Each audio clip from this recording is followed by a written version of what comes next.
Okay, so I guess everybody had a great break, huh? Right, let's just get back into stuff here. So one thing that you guys have probably noticed is that all of the texts that we've been looking at since we moved over from talking about colonialism to post-colonialism have been referencing or sort of built around other earlier texts, right?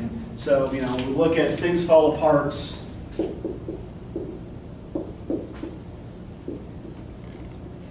Right. It's referencing both The Second Coming and On Boy Strand by W.B. Yeats. We look at The Conservationist.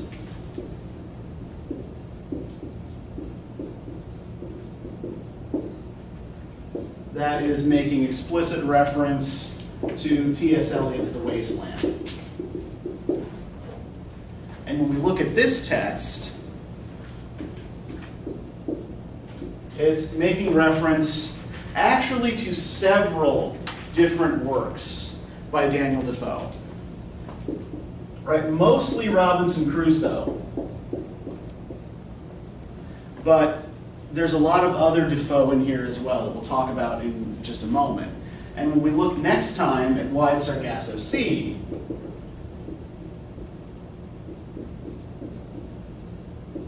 right, Wide Sargasso Sea is a sort of, it's building on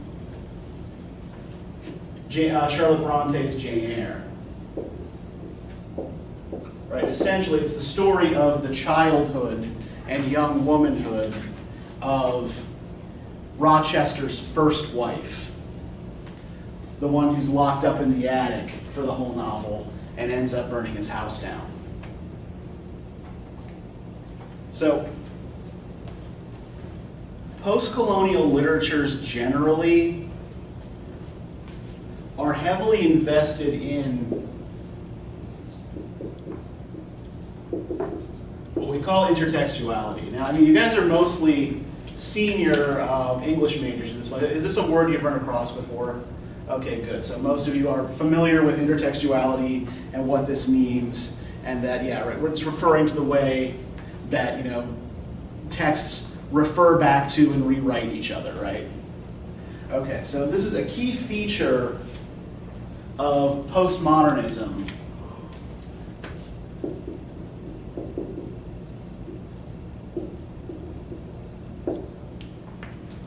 In art. And apart from both being posts, right, post-colonial literatures often do traffic in a number of postmodern tropes, one of them being intertextuality, one of them being like sort of attempts to write back to the metropolitan center from the colonial periphery, right? We're going to take your sacred texts and we are going to rewrite them and repurpose them, right? Which we see most clearly happening in Things Fall Apart.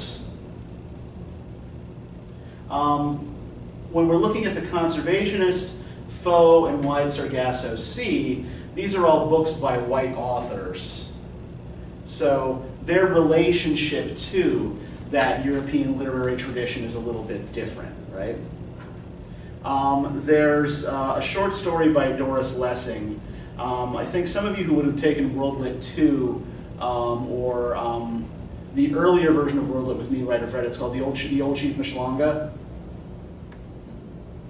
Does this sound familiar? Okay, it sounds familiar to you. You remember it, okay.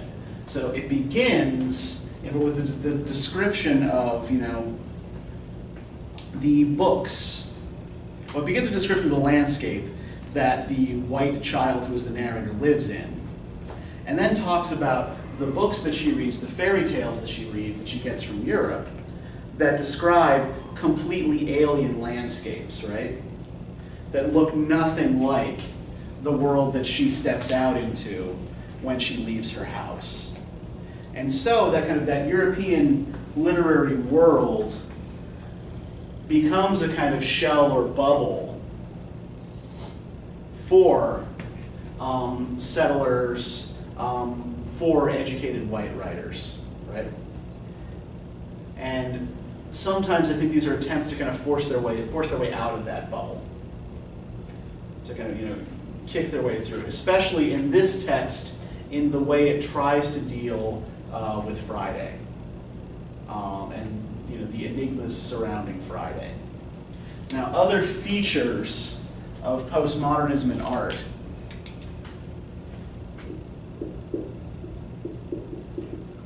Right, pastiche and imitation, right? Basically,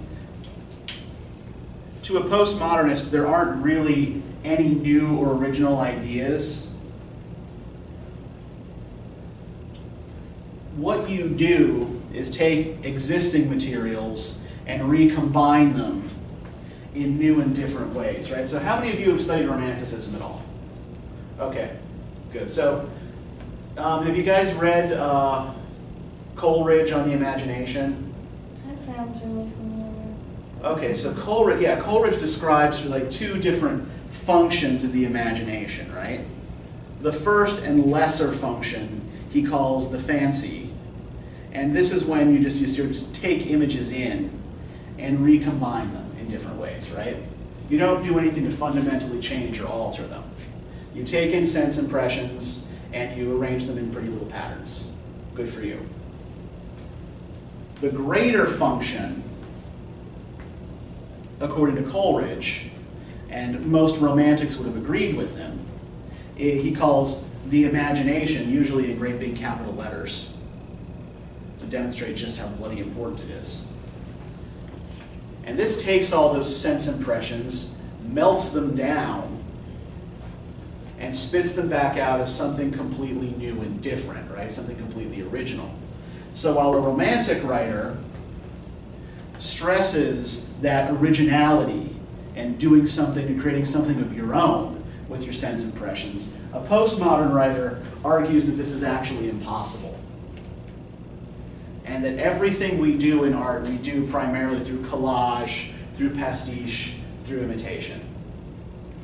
There's also typically less distinction in postmodern art between high and low culture.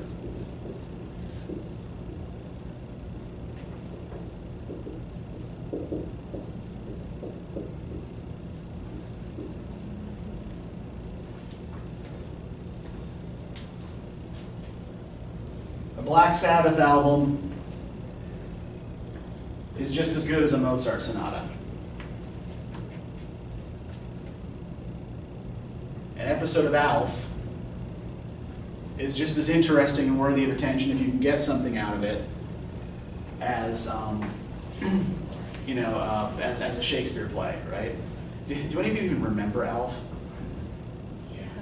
I wasn't allowed, but It's before your time, but you've run across it in reruns.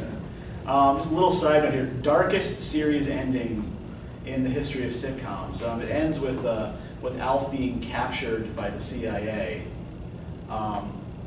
and they didn't know the series wasn't getting renewed for the next season.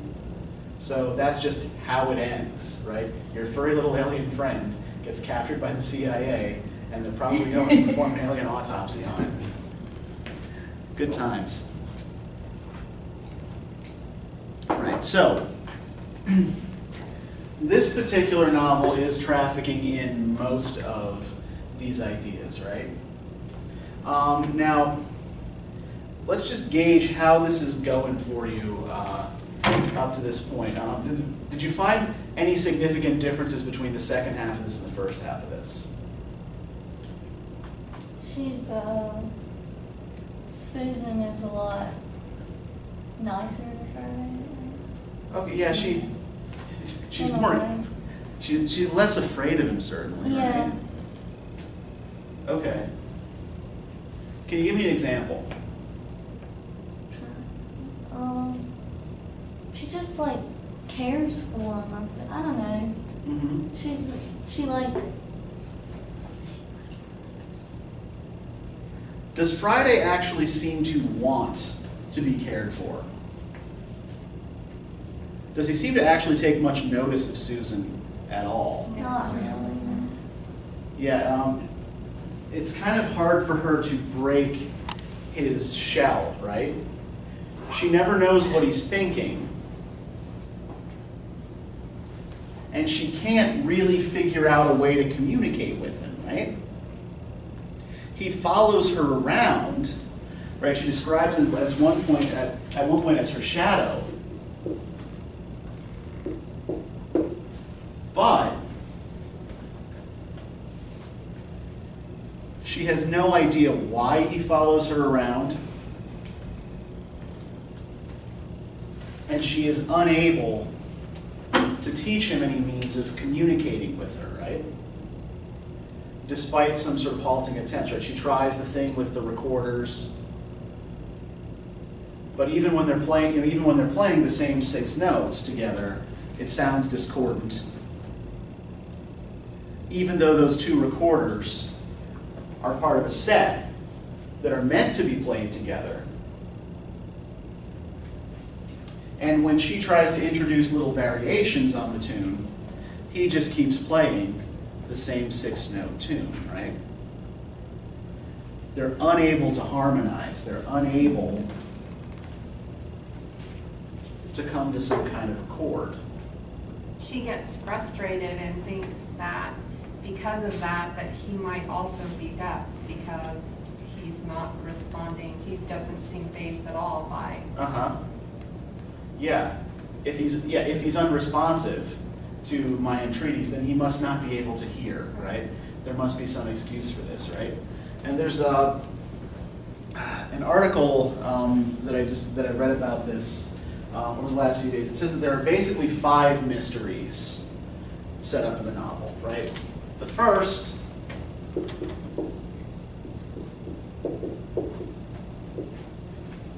is the mystery of Crusoe's terraces, right? What purpose do they serve, right? Why is he building, and what's the point of building these terraces in which nothing will ever be planted? Right. The second is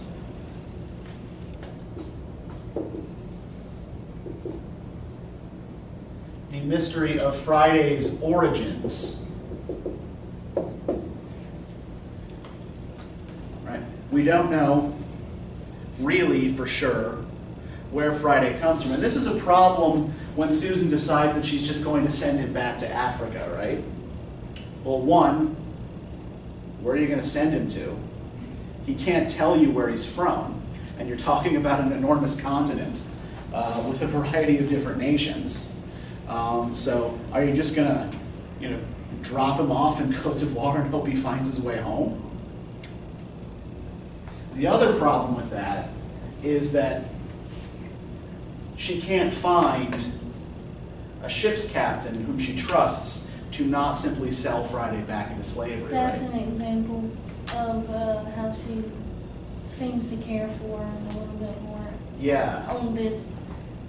In this portion of it, I guess. That's Yeah. what I think. Also, when she, another example would be when she goes and she meets with Foe and he orders her a meal, Mhm. and she says, well, don't forget Friday.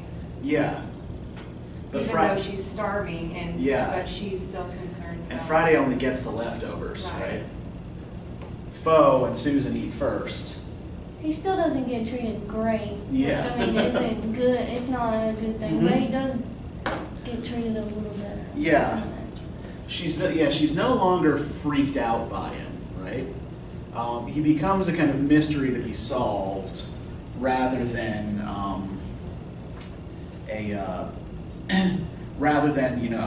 an object of terror, right? He feels like her child sometimes. I don't know. Okay, yeah, and I think that's interesting given who else shows up here. Susan. Little Susan. Little Susan, right? Little Susie. Yeah, what's going on there?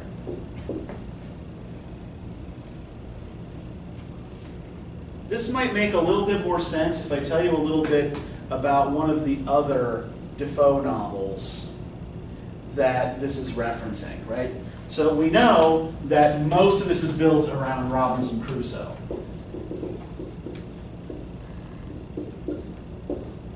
But it also references Defoe's last novel, Roxana, or The Fortunate Adventuress. The heroine of Roxana is a woman named Susan Barton, who is tall, black-haired, and beautiful, much like our narrator, right? And flees from her family in search of adventure, right? She adopts the name Roxana after having done, a Turkish dance for a group of male spectators, right? They call her Roxana, and the name sticks. Now, in the last phase of that novel, a young woman shows up claiming that Roxana is her mother, whom she's been looking for all this time. And Roxana, in order to avoid having her identity compromised, right, so that no one finds out who she really is, conspires to have this girl killed. Conspires to have her own daughter killed. So, Susan Barton's story doesn't make it into Robinson Crusoe, right? But Daniel Foe will take her story and work it into a different narrative, right? Now, so what that Susan doesn't recognize this young woman that shows up and starts insisting that she's her daughter? Why doesn't she recognize her? I thought because she didn't want to. She didn't want to remember her. But her whole purpose at the beginning, right, at the outset, was to go to Bahia in Brazil, right, and find her daughter. That was what she was doing, or she was on her way back from, when she ended up on the island. And I think, if we look briefly on page 10 here, when she introduces herself to Crusoe, right? "Let me tell you my story," said I, "for I am sure you are wondering who I am and how I came to be here. My name is Susan Barton, and I am a woman alone. My father was a Frenchman who fled to England to escape the persecutions in Flanders.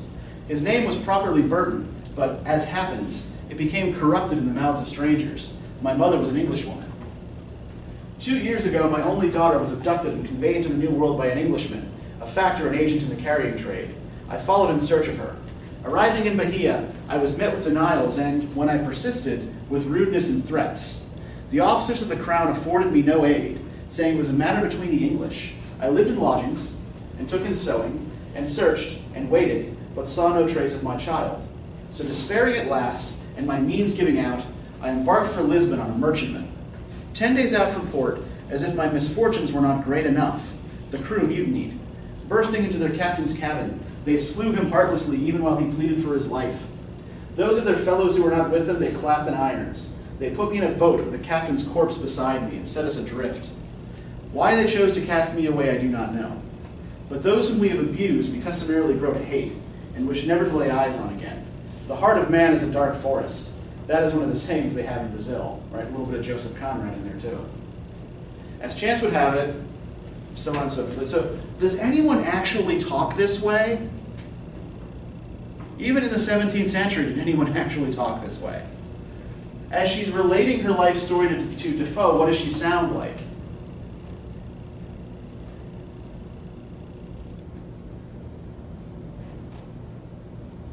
If not a real person, then what?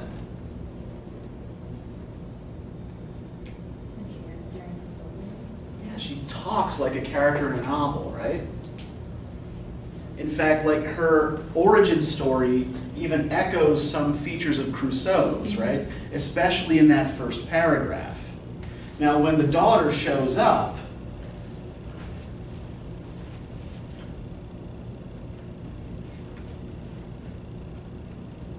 she has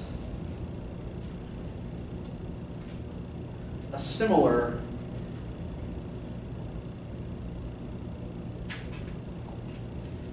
tale, right? Now, where the hell is it, right? Page 75, right? A brewer. She says her father was a brewer, that she was born in Deptford in May of 1702, that I am her mother. We sit in your drawing room and I explain to her that I have never lived in Deptford in my life, that I have never known a brewer, that I have a daughter, it is true, but my daughter is lost. She is not that daughter. Sweetly she shakes her head and begins a second time, the story of the brewer George Lewes, my husband. Then your name is Lewes, if that is the name of your father, I interrupt. It may be my name in law, but it is not my name in truth, says she. If we were to be speaking of names in truth, says I, my name would not be Barton. That is not what I mean, says she. Then what do you mean, say I? I am speaking of our true names, our veritable names, says she. She returns to the story of the brewer. The brewer haunts gaming houses and loses his last penny. He borrows money and loses that too. To escape his creditors, he flees England and enlists as a grenadier in the Low Countries, where he is later rumored to perish. Right, so the brewer here meets the same fate that one of Crusoe's brothers does, right, in that very first part of there. So we're seeing sort of elements of the story that will become Robinson Crusoe put in the mouths of different characters here. Susan Barton at one point, her supposed daughter, also Susan Barton, at another point. Right? How does Susan explain the arrival of this young woman, the appearance of this young woman, whom she claims never to have given birth to? If she didn't give birth to young Susan Barton, who did? She says Foe did. Yeah, she says that the child is father-born, right? That Foe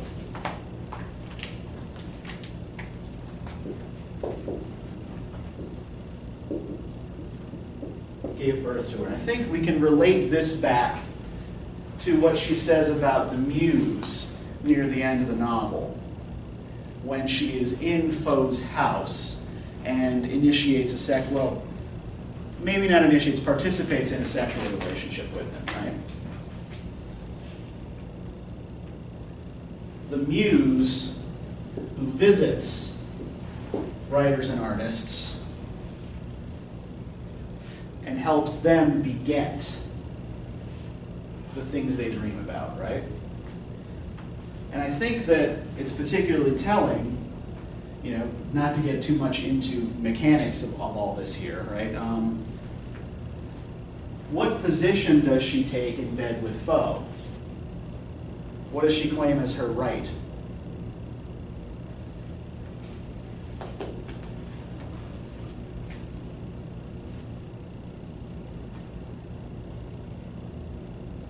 Let me see where.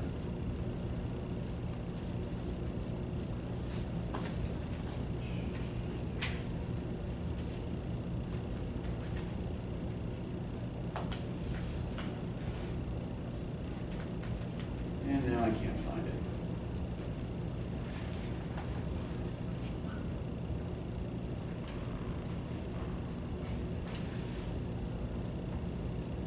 Okay, page 139, right? I calmed Foe. Permit me, I whispered. There is a privilege that comes with the first night that I claim as mine. So I coaxed him till he lay beneath me. Then I drew off my shift and straddled him, which he did not seem easy with in a woman. This is the manner of the muse when she visits her poets, I whispered, and felt some of the listlessness go out of my limbs. Right, so basically, right, she gets on top of him, right? She takes the traditionally masculine position, just as she did with Crusoe on the island, right? She was trying to get Crusoe to beget something, right? What was the thing that frustrated her most about Crusoe? He was more interested in her story, not wanted to hear about Friday. Actually, did Crusoe give a shit about her story? Did Crusoe give a shit about any story? Yeah, he didn't about anything except his terraces. Yeah, he only cared about these empty terraces, right? Oh, sorry. I was thinking of Yeah. Foe. Yeah. So, Yeah, She but- was frustrated that Uh-huh. he wasn't, since they were stranded there together, that he wasn't in awe of her and Okay, yeah, and that actually, like, that's another one of these 5 mysteries that's noted, right? Is, why doesn't, not related to Crusoe himself specifically, but Friday too. she- why doesn't Friday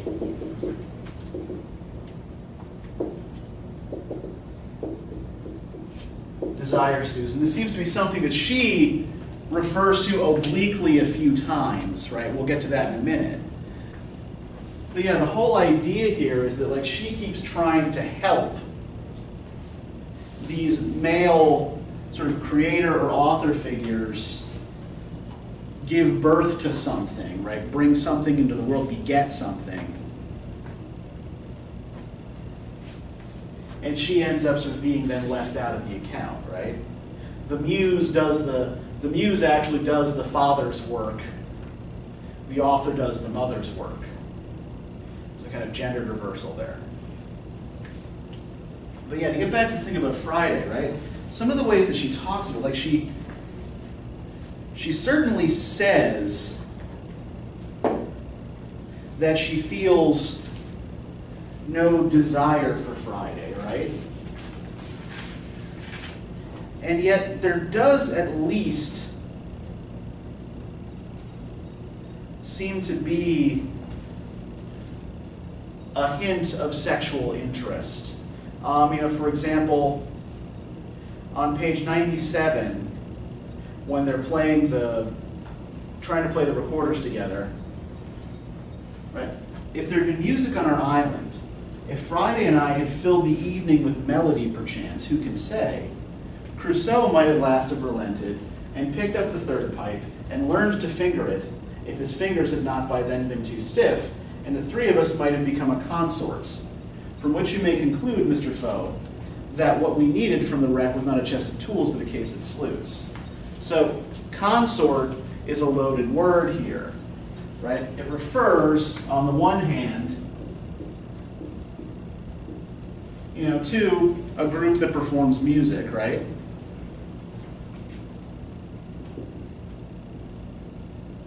But it also refers to a sexual partner. So she seems to have some kind of kinky ideas about herself and Crusoe and Friday, right? That they could have formed a little menage a trois on the island. Now this is not the only instance of this. Where is the other thing that I was looking for? Right, pages 84 and 85, right? When she's trying to construct the narrative of what happened to Friday's tongue, right? Second, I continue to name the mysteries. How did you come to lose your tongue? Your master says the slavers cut it out, but I have never heard of such a practice, nor did I ever meet a slave in Brazil who was dumb. Is the truth that your master cut it out himself and blamed the slavers? If so, it was a truly unnatural crime, like chancing upon a stranger and slaying him for no other cause than to keep him from telling the world who slew him. And how would your master have accomplished it? Surely no slave is so slavish as to offer up his parts to the knife. Did Crusoe bind you hand and foot and force a block of wood between your teeth and then hack out your tongue? Is that how the act was done? A knife, let us remember, was the sole tool Crusoe saved from the wreck. But where did he find the rope with which to bind you? Did he commit the crime while you slept, thrusting his fist into your mouth and cutting out your tongue while you were still befuddled? Or was them some berry native to the island whose juice, smuggled into your food, sent you into a death-like sleep? Did Crusoe cut out your tongue while you were insensible? But how did he staunch the bleeding stump? Why did you not choke on your blood? Unless your tongue was not cut off, but merely split, with a cut as neat as a surgeon's, that drew little blood, yet made speech ever afterward impossible. Or let us say the sinews that move the tongue were cut, and not the tongue itself, the sinews at the base of the tongue. I guess merely I have not looked into your mouth. When your master asked me to look, I would not. An aversion came over me that we feel for all the mutilated. Why is that so, do you think? Because they put us in mind of what we would rather forget. How easily, at the stroke of a sword or a knife, wholeness and beauty are forever undone? Perhaps. But toward you I felt a deeper revulsion. I could not put out of mind the softness of the tongue, its softness and wetness, and the fact that it does not live in the light.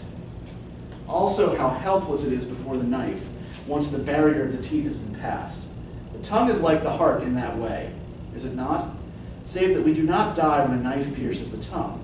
To that degree, we may say the tongue belongs to the world of play, whereas the heart belongs to the world of earnest.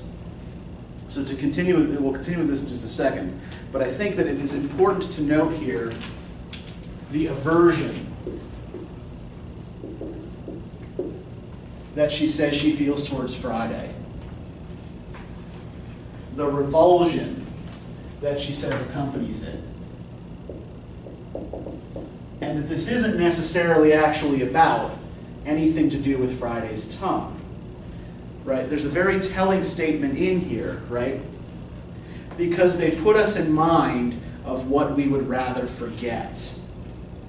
Having Friday around puts her in mind of the unpleasant reality of slavery, the unpleasant reality of the slave trade, and the fact that the whole city around them, right, its wealth, its prominence, its importance, is built on imperialism, right? It's built on colonizing other parts of the world and extracting people and goods in order to make England wealthier. So Friday does, in fact, put her in mind of something that she would rather forget. And I think we have to remember here the context in which Coetzee is writing as well. We haven't talked about this too much because he's much less explicit about this than Nadine Mortimer was. But he is writing in apartheid-era South Africa. And so, the unpleasant truths that Friday puts Susan in mind of, right? The things she'd rather forget, right? This is the way the white population has treated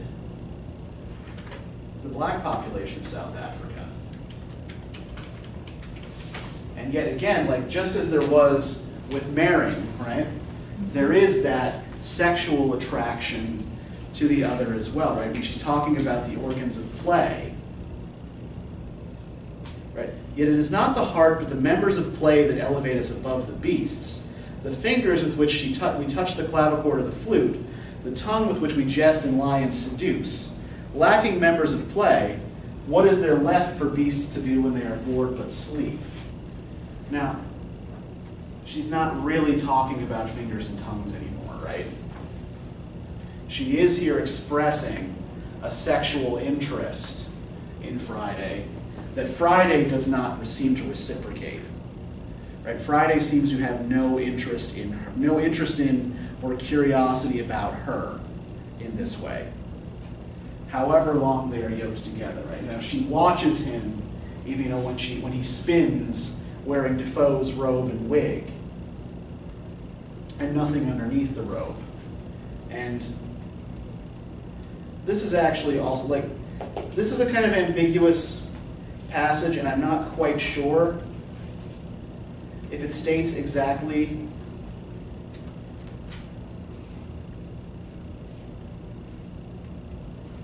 what I think it states.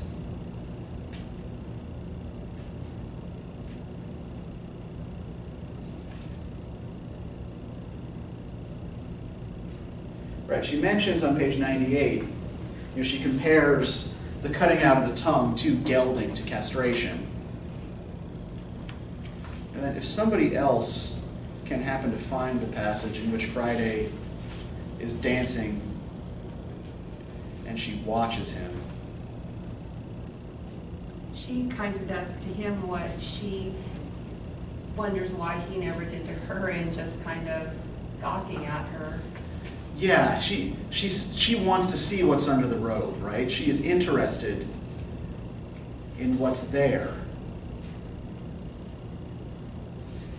Right? Foe asks her if Friday ever grew enamored of her. And she says, how the hell do I know, right? He can't explain. Okay, right, page 118, right? After Friday discovered your robes and wig and took them as his livery, he would spend entire days spinning and dancing and singing after his fashion. What I did not tell you was that for his dancing he would wear nothing but the robes and wig. When he stood still, he was covered to the ankles, but when he spun, the robes would stand out stiffly about him, so much so that one might have supposed the purpose of his dancing was to show forth the nakedness underneath. So dancing is a form of display.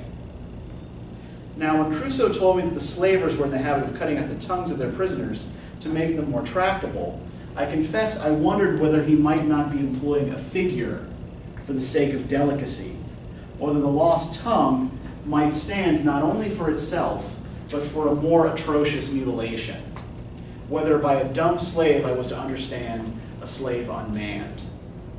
When I heard the humming that first morning, and came to the door and was met with the spectacle of Friday at his dancing with his robes flying about him, I was so confounded that I gaped without shame at what had hitherto been veiled from me. For though I had seen Friday naked before, it had been only from a distance. On our island we had observed the decencies as far as we could, Friday not least of us. I have told you of the abhorrence I felt when Crusoe opened Friday's mouth to show me he had no tongue. What Crusoe wanted me to see, what I averted my eyes from seeing, was the thick stub at the back of the mouth, which ever afterwards I pictured to myself wagging and straining under the sway of emotion as Friday tried to utter himself, like a worm cut in half, contorting itself in death throes. From that night on, I had continually to fear that evidence of a yet more hideous mutilation might be thrust upon my sight. In the dance, nothing was still, and yet everything was still. The whirling robe was a scarlet bell, settled upon Friday's shoulders and enclosing him. Friday was the dark pillar at its center. What had been hidden from me was revealed. I saw, or I should say, my eyes were open to what was present to them. I saw and believed I had seen, though afterwards I remembered Thomas, who also saw, but could not be brought to believe till he had put his hand in the wound. So what does she think she's seen? What's she looking for evidence of?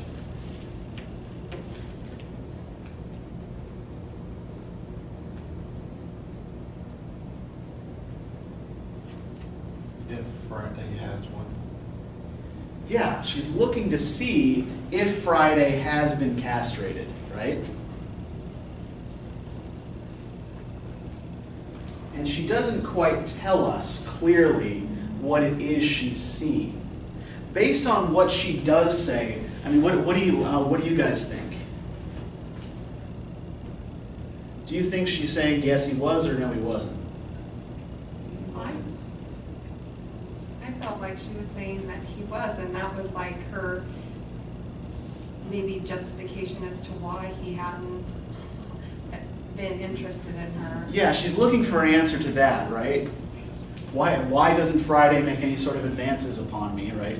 Why does Friday not appear to be enamored of me in any way? Oh, that must be it.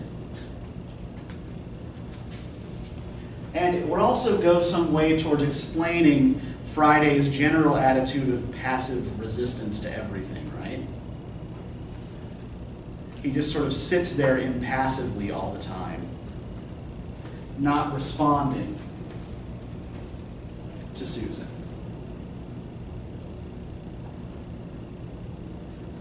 Right? It's also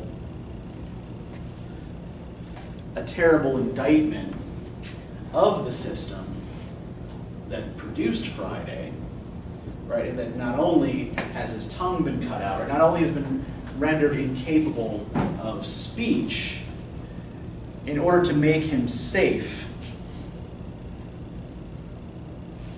for white people to be around, he is also been rendered incapable of sex.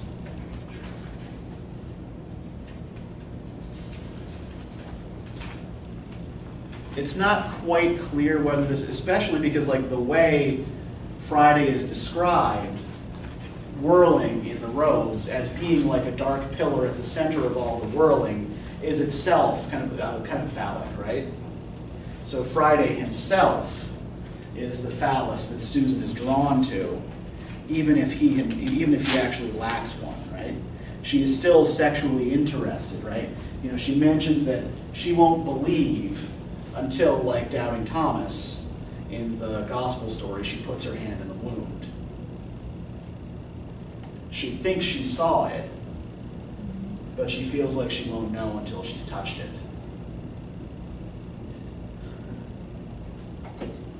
Not telling us that she may want to. Yeah. And I think it also sort of demonstrates, again, a sort of sense of entitlement towards the black body from the white subject, right? I'm entitled to watch Friday while he dances. I am entitled to touch him if I feel like it.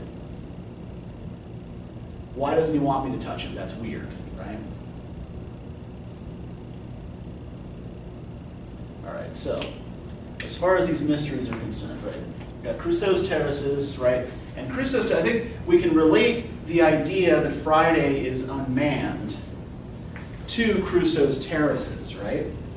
And to Susan's relationship with Crusoe on the island, right? Now, why did she have sex with Crusoe? What was she hoping for? To have a child. To have a child, right? To beget something, right? That at least would keep her company when Crusoe, who was already an old man, was gone. But she also wants him to write. She wants him to tell his story. She wants to be a muse for him like she tries to become for Foe. But the relationship with Crusoe, just like Crusoe's terraces, right, is sterile. Nothing is produced by it.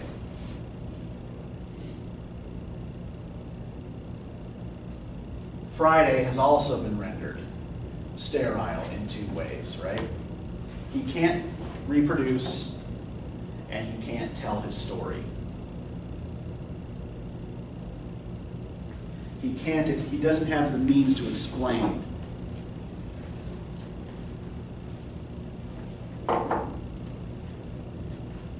What happened to him? Or why he is the way he is. All right, fourth mystery.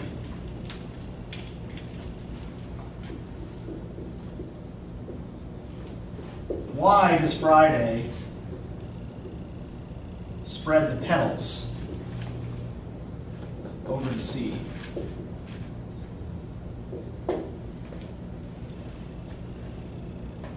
Right, Susan describes this activity of Friday's to Defoe. You know, Friday would just paddle out on a log with a handful of flower petals and spread them out over the same spot every time. And, nobody knew why. Right, Crusoe just accepted it because Crusoe just accepted everything. Didn't care, didn't need to ask questions. Friday didn't need any language beyond what he needed to know to follow commands. But when she talks to Foe about Friday's activity, right, he actually has an answer for this, or a theory.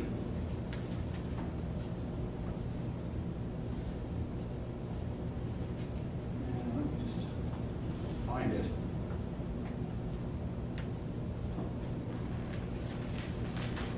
Right, page 140.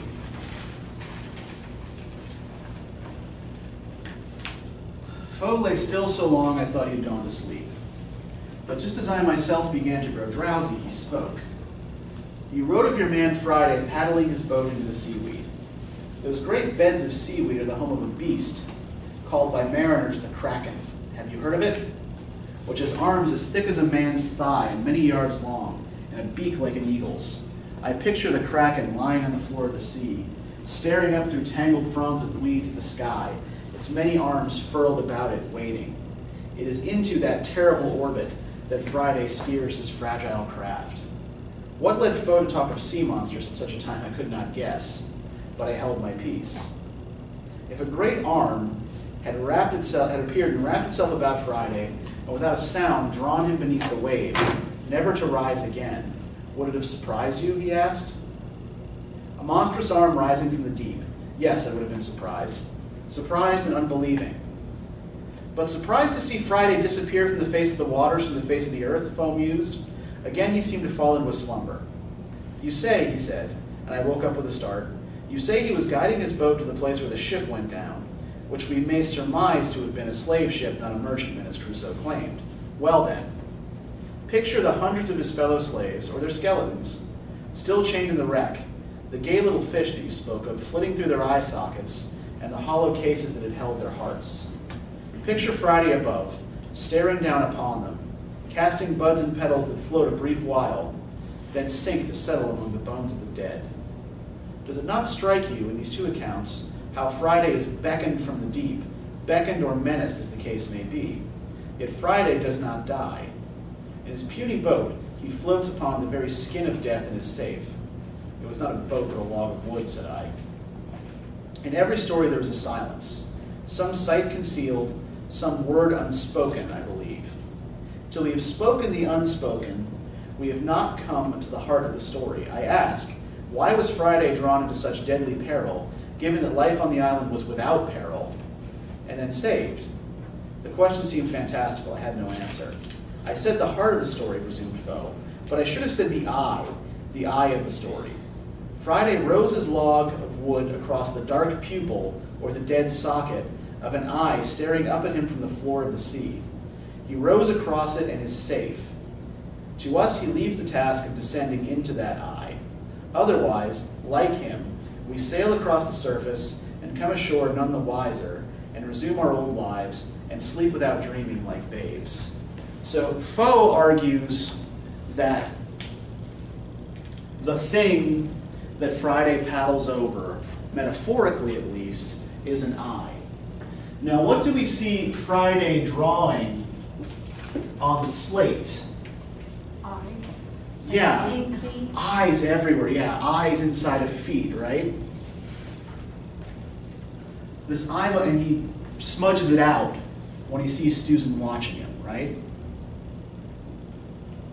So he seems to have this fear, this suspicion of being watched, of being observed. Right? These people who are trying to force him to learn to write, to tell his story, right? They're all just another bunch of eyes, right? Eyes on him, eyes watching him, observing him, trying to puzzle him out. Much like Susan is watching him when he dances to try to figure him out, right? You try to catch a glimpse of something hidden. And once he notices people watching him write, nope, blots it out, you can't see that. That's not for you. So Foe says that Friday is sailing over an eye, or paddling over an eye. Or like a mouth, said I. Friday sailed all unwitting across a great mouth, or beak as you called it, that stood open to devour him. It is for us to descend into that mouth, since we speak in figures. It is for us to open Friday's mouth and hear what it holds. Silence, perhaps, or a roar, like the roar of a seashell held to the ear. Now, is this the first time she's been sort of fixated on the idea of the mouth in relation to Friday? And it's not just about his apparent tonguelessness, right? What else does she worry about in regards to his mouth? His teeth. She talked about his teeth because of Mhm. his cannibalism, his prospect of him being accountable. Yeah, what has passed those lips, right? What has that mouth consumed? What has that mouth eaten? Right. What has that eye seen, and what has that mouth eaten? Right. These are the two things that Friday cannot express to us. And they're the two things that Susan is most worried about, right? Does he still feel the hunger for human flesh? Right? She has these sort of thoughts as he's just sort of sitting at a table, innocently eating porridge, right? And she starts thinking, well, what else is he eating? But the mouth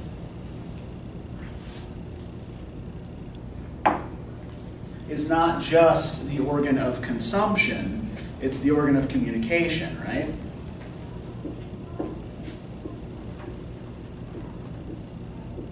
So in order to find out what that mouth is consumed, right? What that mouth is taken in, they have to open it up and see what's down there. And that's what that weird and difficult fourth chapter is probably about. Right? This is what's inside that eye. This is what's inside that mouth. Right? This is the stuff that Friday keeps concealed.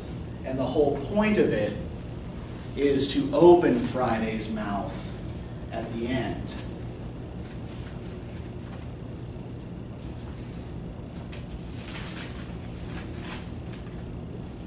Page 157.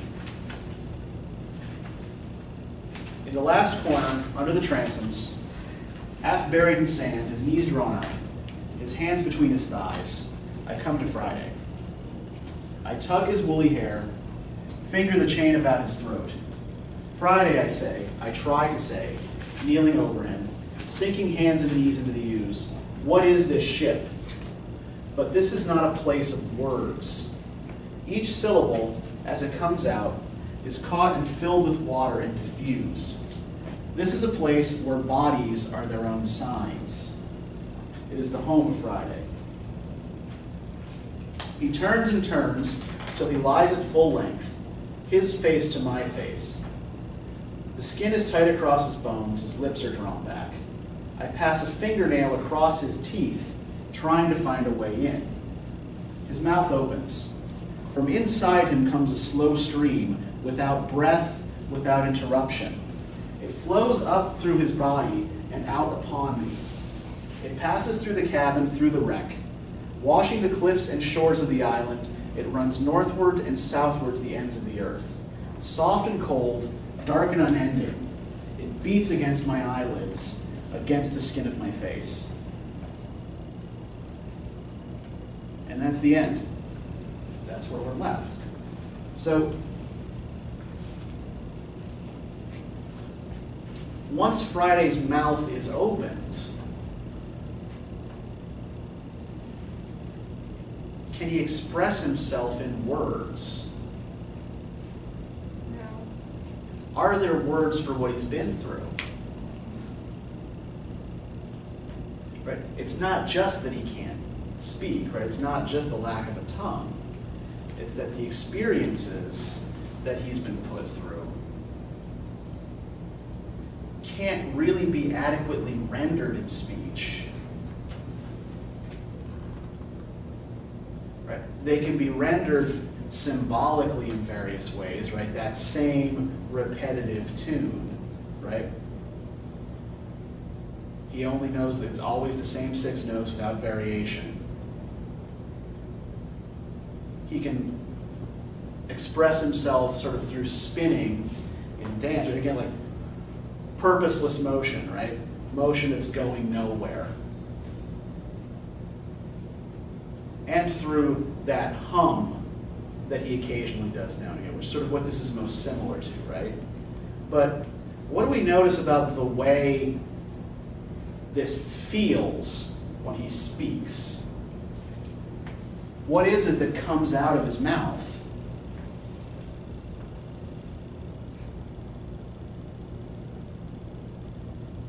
Soft and cold, dark and unending, it beats against my eyelids, against the skin of my face. It's not words, right? Is this even sound?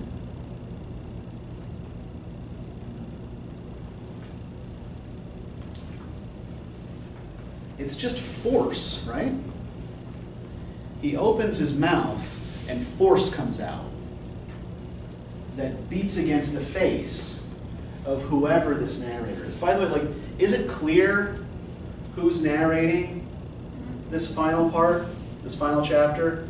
Yeah, it doesn't seem like it's Susan anymore, right? And it's not Foe. I thought maybe it was Friday, but then I really couldn't tell. I read it a couple of times trying to find, but I was never sure. It's impossible to identify a narrator here, right? And I think that the idea, and this is just, my own theorizing here, I think that the idea is that us just, so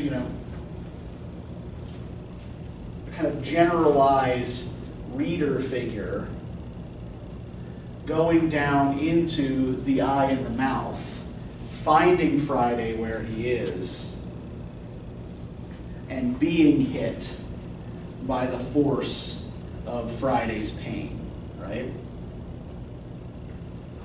That if Susan doesn't get it, if Foe doesn't get it, if Crusoe didn't get it, right? Maybe, in the end, someone else, a diver coming down into the wreck, exploring that wreck, right, which Crusoe refused to do, right? Remember that Crusoe would not dive down into the wreck.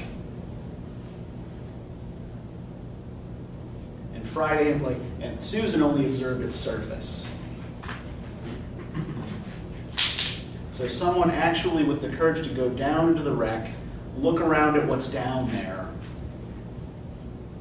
and feel the force of Friday's pain, the force of Friday's difficulties. Right. That's the only way you're going to communicate with him is through feeling. You're not going to be able to communicate with him through images. You're not going to be able to communicate with him through sound. You have to feel what he's felt.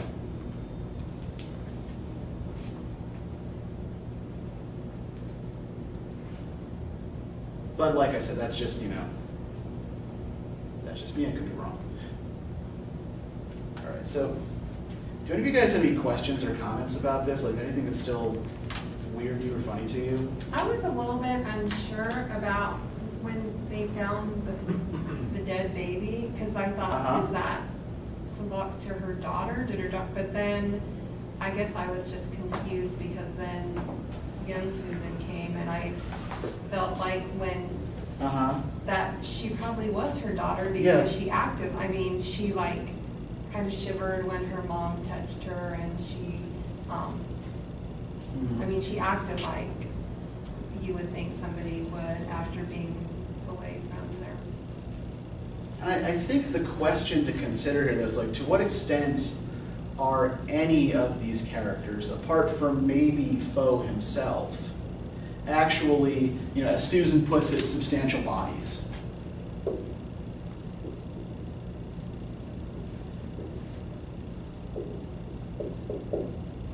Do you think they're just they're not real, maybe? Because of her imagination? I think it's definitely suggested that most of the characters are in fact imaginary. I kind of felt that with the little Susan Yeah. in some parts. Yeah, little Susan, I think, is definitely an invention of Foe's imagination, as is Amy the nurse, who comes in with her later, right? And I think that what you're talking about, the scene in which they find the dead baby, right? That's a story that doesn't get told, right? That's a story, that's an idea that is stillborn, right? It's an idea that isn't going to get further developed. And that, yeah, a lot of these, scenes, these images are images for stories that go untold. Okay, that makes sense now. It's also, it's also yet another like enigma that we're never gonna unravel, right? It's a story that can't be told. You can't piece together what happened. Anything else? Any other questions or comments? Yeah, Brandon. Just a quick comment. I think I read this in high school, but it was just very edited. Okay. Like, I remember like from the young Susan and Jack and them eating and drinking ale, that part I remember, but everything else, it seems like a big gap. But now it just kind of like connects everything together. It's like, even in high school, I was reading like, it feels like something is missing from this story. Okay, so you were reading something that was excerpted from it, or? Yeah. Okay. Yeah. Just- Well, and the fact of the matter is, right, the sexual relationships between Susan and other characters, the desired sexual relationships, are actually really kind of central to what's going on. That seems to be a big part of how she relates to other people and things. Yeah, and like just Friday was just, either he was left out or he was just another character that's not like Friday in this story. It just seemed very weird, but now that this is a real story, it makes more sense to me. But one thing to note about Friday at the end of the conventional narrative before it goes into the wreck, right? What's the letter that Friday is learning to write? Fuck. Yeah, he's sitting there in Defoe's wig and robes, right? And he is writing the letter O over and over and over again. Does O seem like a weird letter to start learning the alphabet from? Yeah. Because it's kind of right in the middle. Right. When you were taught to write, which letter did you learn to write first? A.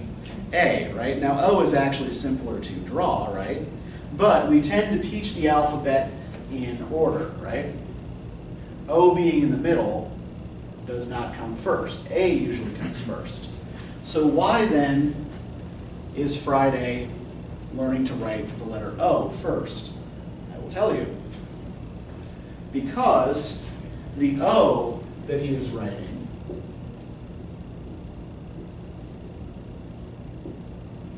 is supposed to stand in for the Greek letter omega, which is the end of the Greek alphabet, right? Omega is the last letter in the Greek alphabet. So Friday is learning to write the end before he's learning to write the beginning.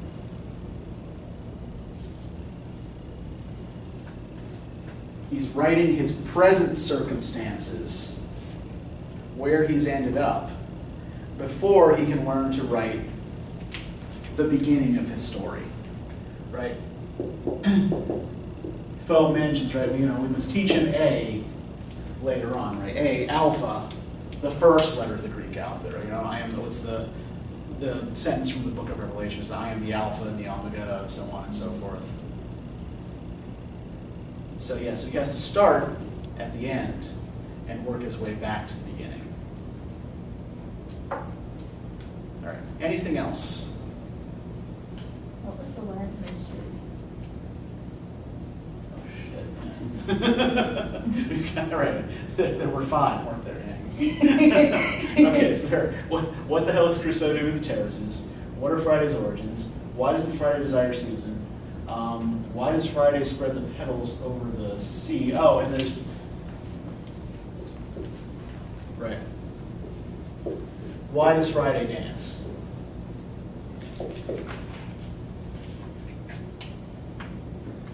Which we actually have covered a little bit here, right? But just to reiterate, right? On the one hand, Susan seems to think that the dance puts him in some sort of possessive trance, right? So she's making some sort of assumption about him based on, so like the Egwugwu, Egungun culture that we've talked about, from the Igbo and the Yoruba, right? But I think what's actually going on with Friday's dancing is, the same thing with Crusoe's terraces, and the same thing with the 6-note tune, And just what's important is that he's spinning, spinning, spinning, spinning, and never going anywhere. And it's, as I said, it's more purposeless activity. It's more purposeless motion. Just spinning in place. So yeah, that's 5. All right, anything else?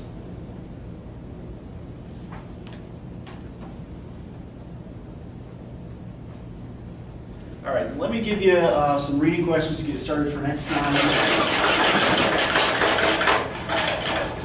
All right, I think you will probably find Wide Sargasso Sea to be a little bit less difficult read than either this or The Conservationist. Thank you.